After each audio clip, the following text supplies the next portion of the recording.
So my last HRCYED episode, episode 8, was broken out into 2 parts. And that's because I did an advent calendar style where I went through 24 days of prompts to pick what I would be reading each day. And that was split into the first 12 days and then day 13 through 24.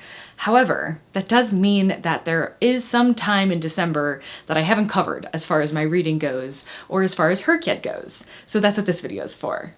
Hi, my name is Sarah Freshley and welcome to Freshly Read Books. So this is going to be catching us up with my reading from when that video ended to the actual end of the year. So we are all caught up for December, and then next episode, we can just focus on January. But also this video is going to act as kind of a planning for the rest of HRCYED, talking about what I'm thinking, how confident I actually am that I can finish this before the end of the challenge, and getting your opinions on a few things. So while we're not talking about very many books, I do actually think that the books that we are talking about were great progress, and also there is some other fun stuff happening in this video. But of course, I should start off by saying that if you don't know what HRCYED is, it is the hardest reading challenge you'll ever do. This was created by Stephanie from the channel Cordy, which I will have linked in the description, along with a playlist to all of the videos up until this moment, up until episode 9 that we are doing right now. So if you do want to go back and watch all the great progress that we've made since the beginning, then, you know, this is your opportunity. And this video is going to be a little different from my other ones, not just in the amount of books we'll be talking about and the other content being thrown in here, but also we are not going to have like the flashbacks, like the reading vlog style portion of this. I decided to just take a break after doing the advent calendar style video, not worry about filming clips of me reading these books and all that kind of thing. This is more just like straight sit down video, except I am standing up. Here we go. So the first book that I read after the last books that I talked about in my last HRCYED video was Little Women by Louisa May Alcott. I did enjoy it. So Little Women, if you don't know, it's about this family of women. You have the mother and her 4 daughters. Can I remember them all off the top of my head? Meg, Beth, Jo, and Amy. That was not in age order, but it wasn't bad. Now the father is still around. He's just away at he's in a war, but he's not like actually like a soldier in the war, I don't think. I think he's got like some other position where he's helping out. They are kind of living out this year of their lives without him there, so it's just the women. And a lot of it is kind of in finding enjoyment in things that maybe don't cost any money, but are instead just like time spent together, things like that. So that's really what the first half of this book and what the original Little Women book was. But as Sarah, one of my patrons, pointed out to me, this was originally published as 2 different books that were written 3 years apart by Louisa May Alcott, the first book being Little Women and the second book being The Good Wives or something like that. But when the book is printed nowadays, it is almost always printed as just 1 copy. So I do think that that is a little bit to the detriment, because if I really understood that, I think I would have just stuck to the first book, or maybe I would have tried a little bit of the second book and DNF'd it, but I really much preferred the first part of this book, so what actual Little Women was initially. Scout's losing her hearing, so she's her cute little sad meows that she used to do when she was like, I want lunch, are now the most annoying meows I could possibly describe to you. Okay, I think we're good.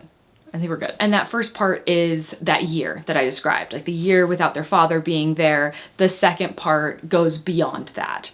And if it was just that first part, I think that I would have rated this a lot higher, because I really liked that. There was almost something that felt like it was short stories all put together, but within the same family and in chronological order, because a lot of the chapters felt like they had this beginning, middle, and end progress throughout them that I really enjoyed, and it just kind of was like fun and nice and cozy to be in.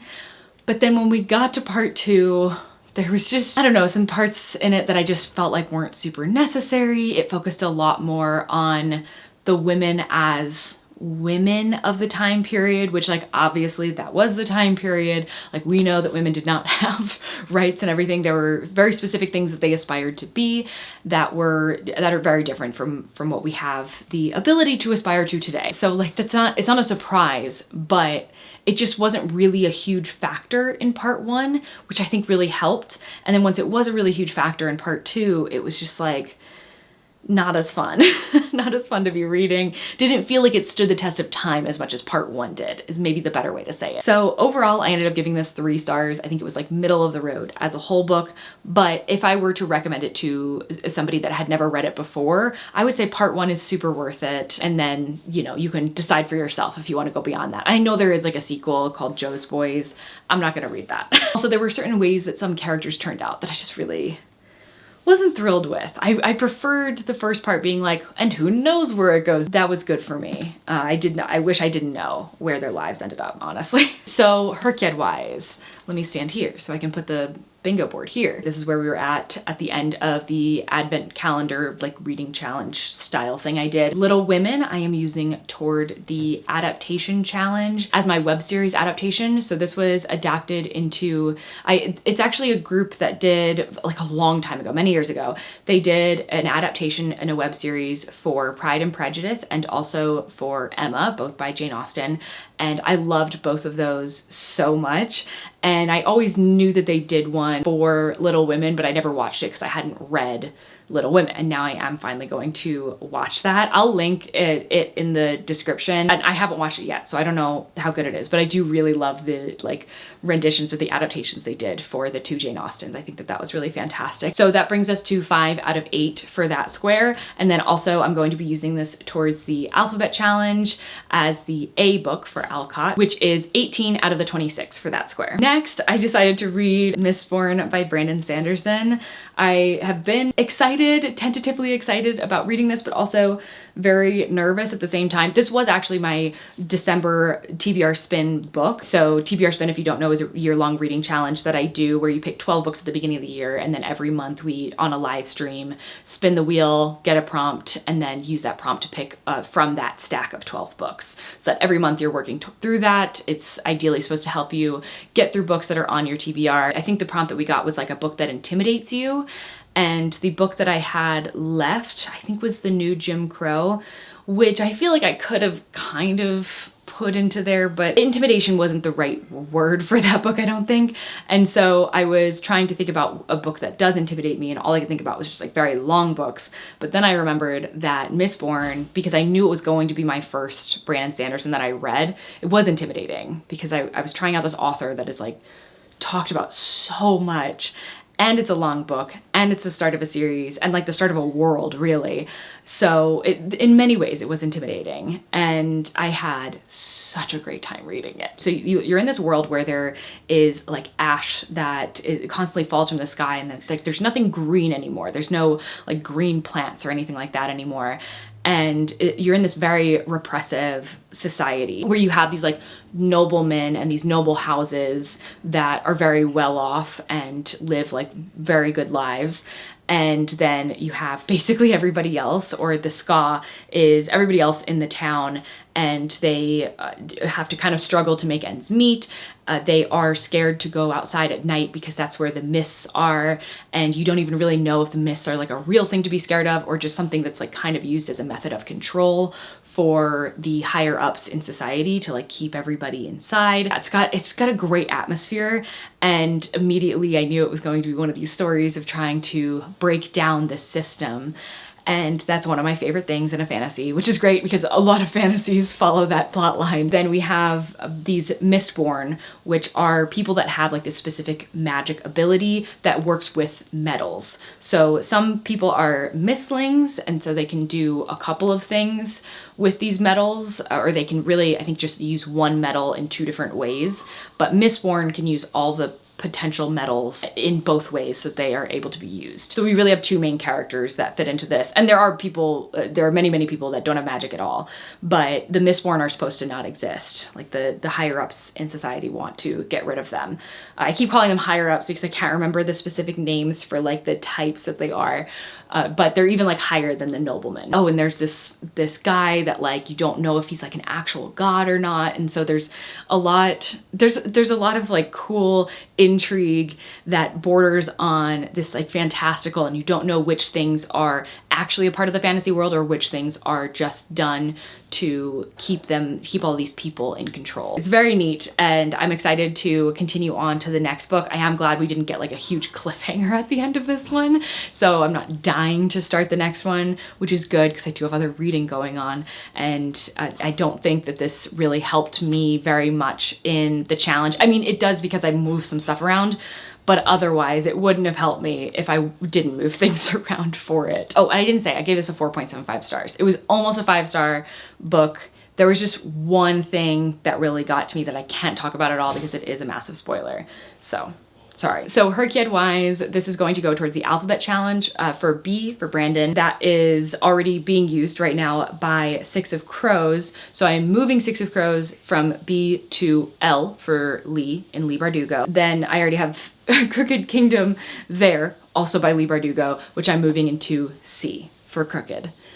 So we're good, we're good there. And that puts us at 19 out of the 26 for the alphabet challenge. And then the second prompt that I'm using this for is the Creatures Magic User, which was taken up by one of the Dungeon Crawler Carl books, the Anarchist's Cookbook, but I'm gonna move that one into the Animal Square for Exotic Pets, which actually means that we are done with that square, which is very exciting. I did not expect to complete a square by reading this book, which I thought didn't match anything, because it didn't match anything I had left. I had to force it into places that already had other books in it, but it worked out really well, actually. So now I have another square done. This is what her kid looks like now, is me moving a lot of stuff around to make things work as much as I possibly can. And I know eventually I won't be able to fit books towards anything anymore, even if I like move things around, but at least we're still in this place where that's working. Next up, I read Bright Eye Burn by Molly Aitken. There were other books that I wanted to read before the end of the year, but also I kind of just wanted to read this one. I just kind of felt like it. And so I did it, which was nice. It was nice to just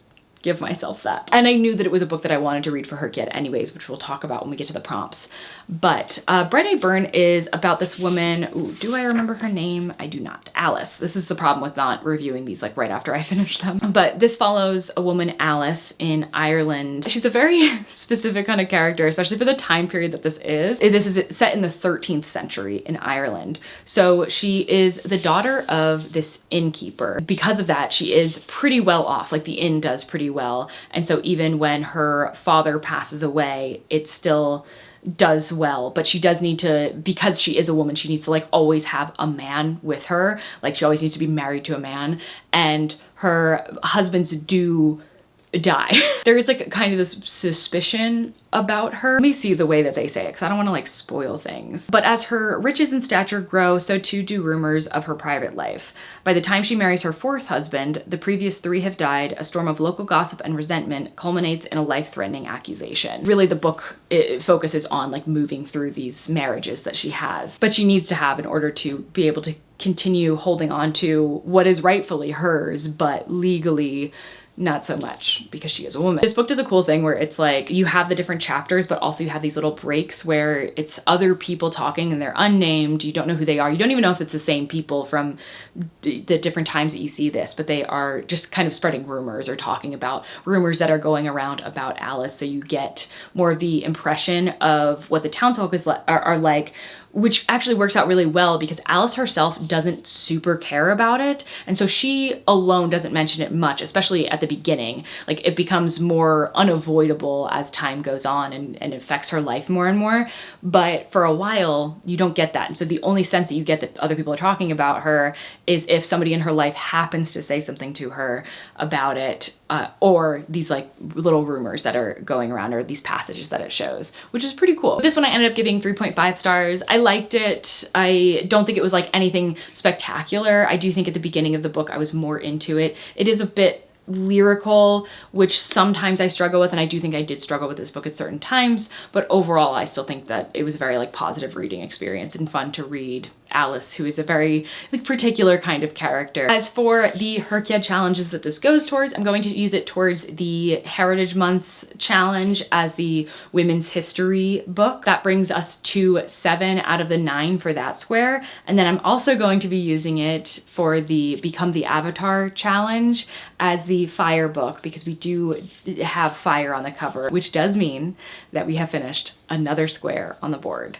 Very exciting. And then the last book that I read in the year was In the Shadow of No Towers by Art Spiegelman. This is actually my January TBR spin book, but because it is like this comic, it's these collections of comics that were written by Art Spiegelman, I ended up finishing it during the live stream reading sprints that happened right after the spin and because the spin happens before the month actually starts, so that people can use that to set their TBR for the month and they don't have to wait. It did mean that I ended up finishing this before we were actually in the month that I chose this for. But it was really great. This is a book that I've owned for quite some time, but I always kind of forget about just because it can't fit on my bookshelves like this. And so it's always been kind of at the bottom on its side, or I think it was actually technically behind my bookshelf in the last place that we lived, because those were very skinny, so it couldn't even fit on its side like this. I often forgot that I even owned this, which is why I put it on TBR Spin, because I was like, I'm not forgetting anymore. Like, this is on a specific list of books I have to read this year.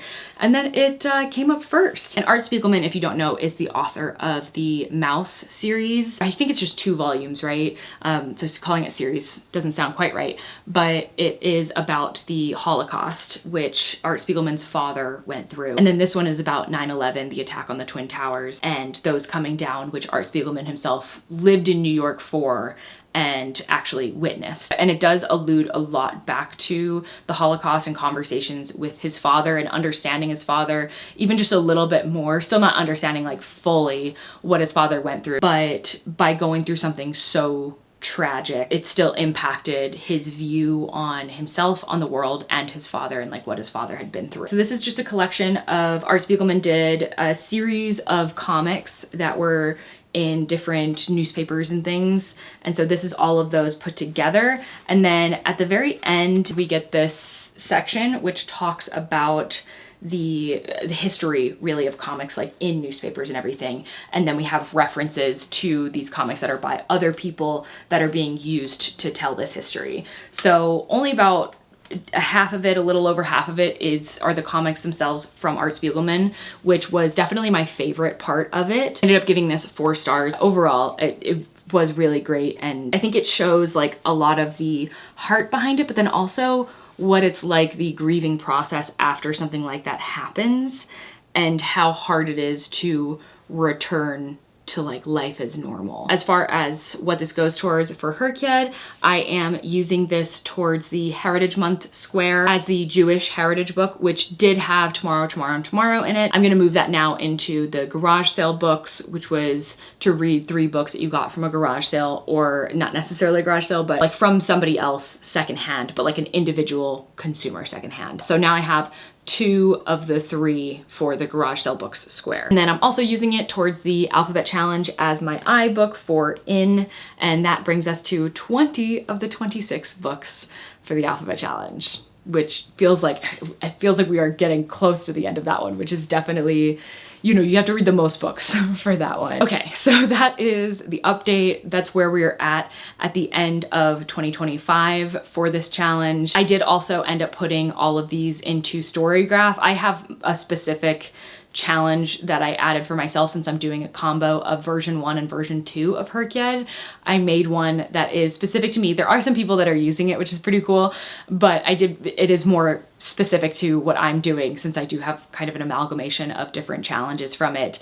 And so I updated it through the end of 2025, and it says that I am 71% complete, which is very, very cool. Better than I thought. I will say that if I was doing this within 1 year's span of time, I think I should technically be at 75% right now, but I did elongate mine because of when I started. So I'm actually doing mine over 15 months instead of 1 year. So I still have plenty of time to finish this, but that is something I think worth noting for if I go forward doing this again in the future. Anyways, none of that's important. What is important is planning out the rest of the year. So I'm gonna grab my little iPad here because this is a lot of things that I'm trying to follow along with. So forgive me while I reference this a lot for this next section. For January, my plan has been to focus on as many like different squares as I can, and especially for the ones where I pretty much know what book I'm going to be reading for it. So like Bright Eye Burn, I was pretty positive that that was going to be my book for fire because it was the only book that I owned on my TBR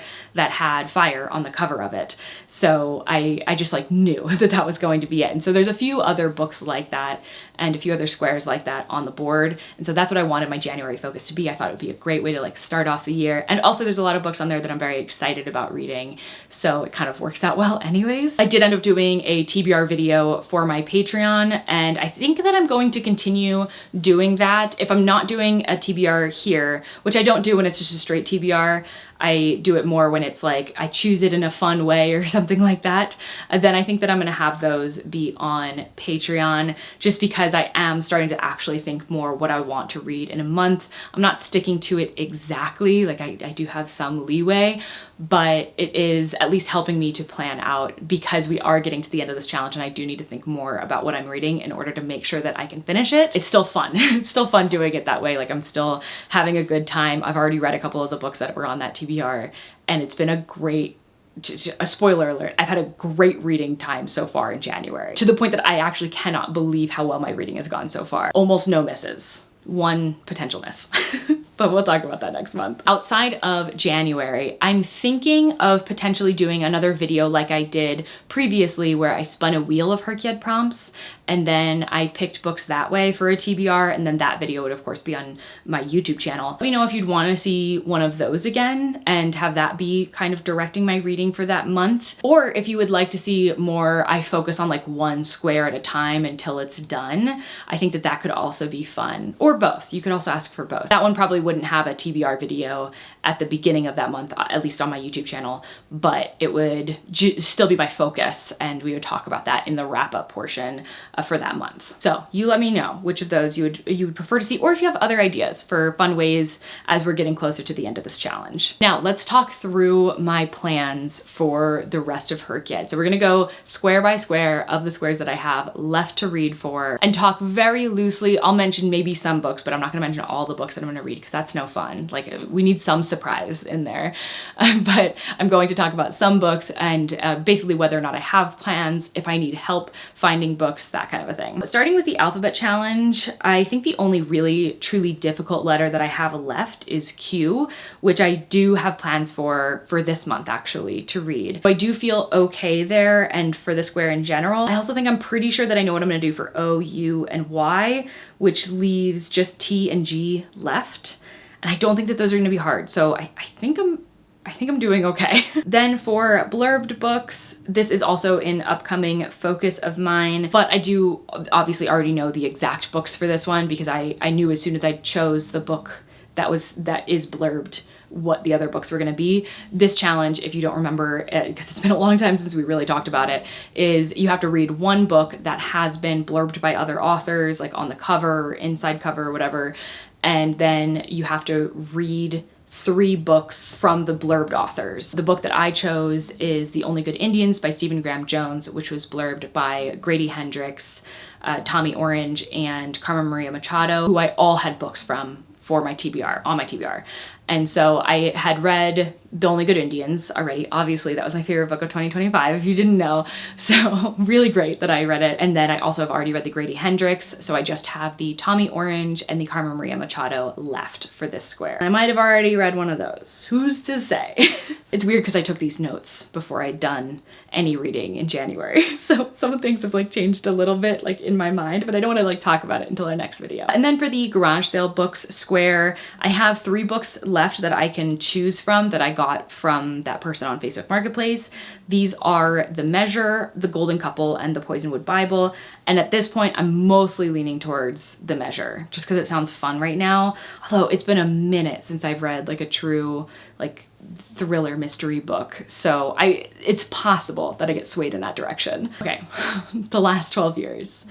This square has officially become the square that I'm most nervous about because I least have the plans for it. I'm not totally sure what I want to do. I like the idea of using the Dungeon Crawler Carl series. Like that was my idea earlier on, just because when you read books from the same series, it's hard to make them fit towards different squares because you have the same characters in them. They're obviously written by the same author. They cover a lot of the same grounds to each other. So getting the nuances to where they can fit for other things can be tough.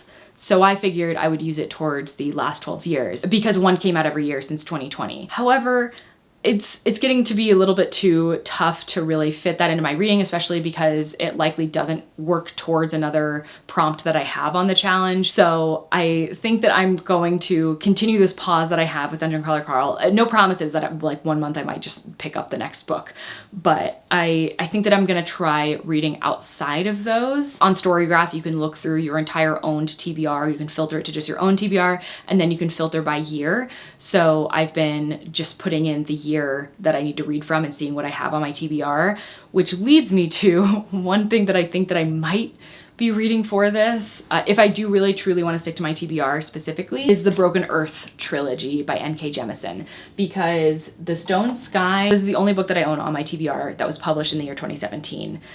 So if I want to stick to my TBR, I would need to read this trilogy. It could also then be used for the series tracker as a trilogy, which right now, well, we'll talk about that when we get to that square. But the thing about this is I've actually read the first 2 books of this a long time ago, but I want to reread them because I don't feel like I really gave them the best shot because I wasn't really into fantasy at the time. I hadn't regained my love of it like I have now. So I really want to go back, and especially because I've already read other N.K. Jemisons now and really loved them. Now for HRCYED, you're not supposed to reread.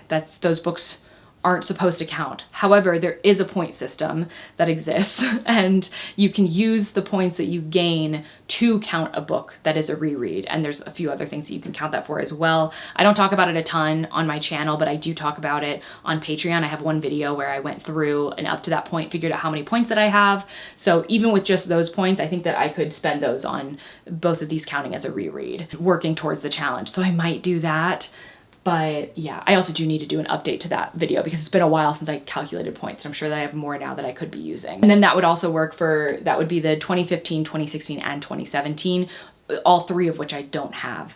So I might do that. That's a consideration. Which brings us to the series Stairway, which I kind of briefly mentioned already. So what I have left for this one is a standalone book. I'm not worried about what that's gonna be. It's just gonna probably come down to when I read a standalone book that I can't work towards anything else.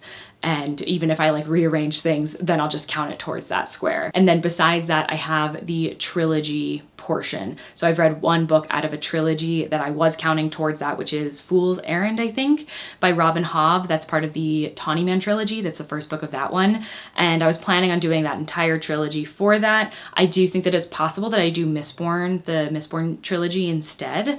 Or if I'm gonna be reading all of the 5th season, then I could also use that one. So that it's kind of up in the air. Right now I'm just keeping Fool's Errand there, but I might end up changing it depending on how I feel about what books I want to read going forward. Then we have the Around the World Challenge. I already know what I'm going to be doing for Australia, and I'm pretty sure about which book I'm going to be doing for Africa.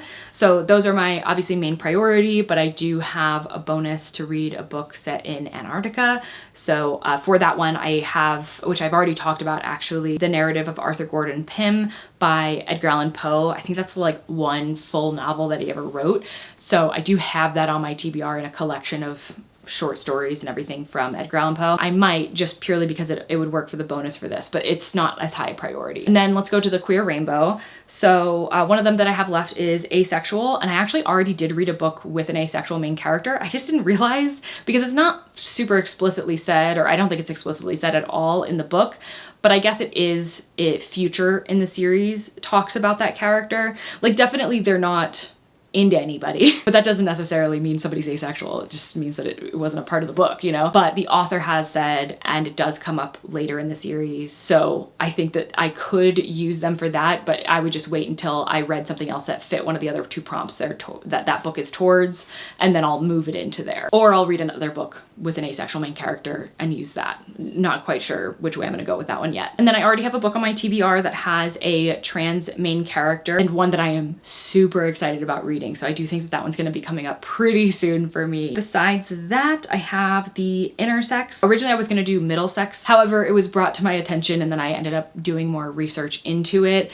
that the actual like intersex community is not a huge fan of the portrayal in that book. So if I'm gonna pick a book that represents that, like that's not the book that I want to be to do it. You know what I mean? So instead, I do already have another book in mind that does have intersex characters in it, and also is written by somebody who is intersex. So I feel like that's a much better representation for that. Then for the Heritage Months square, I have quite a few options for Hispanic heritage, and I might actually have this covered already with some of the reading I've done for January, but still not sure if I'm gonna count them towards that or other things. But I do have quite a few options on my shelves, even if I don't end up using those. So I feel like that I'll be fine there. And then I think I know what I'm gonna be picking for the Arab Heritage Square. And then next we have the Translation Challenge, which I should have no problem with hitting using books on my TBR, but some translated books that I'm excited about reading, just so you know. One of them I talked about in the Advent Calendar video is Strange Houses by Uketsu and translated by Jim Ryan. Olga Rabin has a new book that came out last year. What was that called?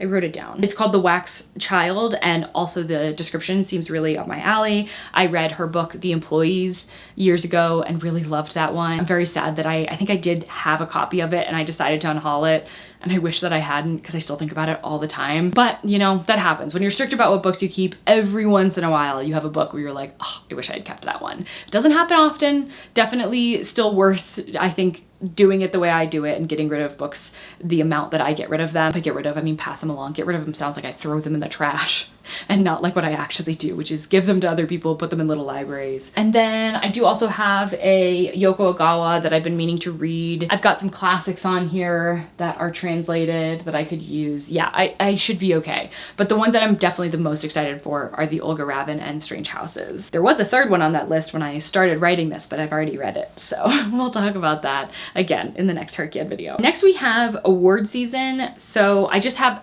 an entrant left for that one, and I'm pretty positive on the book that I'm going to be doing for it. I have already read a book that works for it, but I think it's better utilized other places. So yeah, I think I know which book I'm going to be reading, and it was an entrant into the BookTube prize. I don't know which year, I don't remember which year it was published. Then the new release square, I could really use your help for this one, honestly. If you have anticipated releases for the next couple of months, I'm doing for sure January, February, March. After that, I'm counting as bonus. That will have been a full year of me doing this since I started in April of last year. So I still plan on probably doing them. Basically, I think the only reason that I wouldn't continue it is if I complete the challenge before that. I'm not gonna keep the challenge going just because I have the new release books left, you know what I mean? But if I am still doing the challenge, I will still be working on those. So if you have any recommendations for releases that are coming up that you think that I would enjoy or that you're excited about, then please do let me know in the comments. I think at this point I know for January that I just got from the library because I was at like the front of the list for when it came out. Basically, I'm a mess when it comes to new releases and like what I'm going to be reading. So if you have recommendations, please do let me know. The BIPOC rep is a square that I'm not really that concerned about. Again, it's one that I kind of put off putting books towards when they fit better for other places because I knew that it was going to be something that I would be working towards. Not to mention, as a part of 2026, I'm participating in the Anti-Brain Rot Challenge, and part of that is to have 50% of the books you read be by BIPOC authors. I'm also going to be reading more BIPOC authors than I even have in the past, so it'll be easy to hit this one. I don't have like specific books where I'm like, those are the ones for that challenge. And the Rainbow Challenge, I have 4 colors left. I'm really excited about the book that I'm thinking of doing for the 7+ colors. I don't want to say because I'm not totally positive on it yet, but it is a book that I've been dying to read on my TBR, and it just works so well. Like the cover works so well for it, which I'm excited about. And then I'm thinking of doing American Psycho for white because it's one of the oldest books on my TBR. I was meant to read it last year and didn't, and it's definitely got the most white cover of any book I've probably ever seen, let alone own. And then for the blue that I have left, I do have a book that I'm working on that I'm definitely going to be reading for another prompt that works out really well for this blue. The purple, I've talked about having a hard time with this one. I can't remember if I talked about it in a video, but I know that I talked about it in a live stream. But somebody did point out to me that I could use any edition of a book that I've read. So for example, I've read The Color Purple by Alice Walker, and I talked about how fun it would be for that one to be my purple book, but my edition of The Color Purple actually doesn't have, it's not mostly purple on the cover, but there is an edition of The Color Purple that is mostly purple. So if I read something that fits towards one of the other 2 prompts that The Color Purple is working towards, I might move that in there. But also I realized that The Obelisk Gate is purple, and another book that I am planning or potentially planning on reading. I'm not totally sure on it anymore. Then the adaptation challenge has been a tough one for me. So the play, I'm not totally sure. I did do a brief search for what books on my TBR have play adaptations, and it's more than I thought. So Don Quixote, Misery, which is on my TBR spin stack this year. So if that just happens to come up within the next couple of months, that'll probably be the one, but I don't have like a ton of control over that. Then I have Moby Dick and also Of Mice and Men, which is tiny, by the way. I mean, you probably know already. I feel like I'm one of the very few people that have not read this book. Yeah, it's a little thing. So it would be really easy to just read this for that. But I will say that Don Quixote is the book of those that I most want to read. So we'll see. It'll kind of depend on timing and how I'm feeling and everything. And if I get Misery on TBR Spin, then I think that that's just the choice there. I do have a couple of books that have been turned into graphic novels, so I'm not too worried about that one. Then there is the animation square. I did briefly consider doing like Studio Ghibli because there are some of those that I really like that I know have been adapted from books.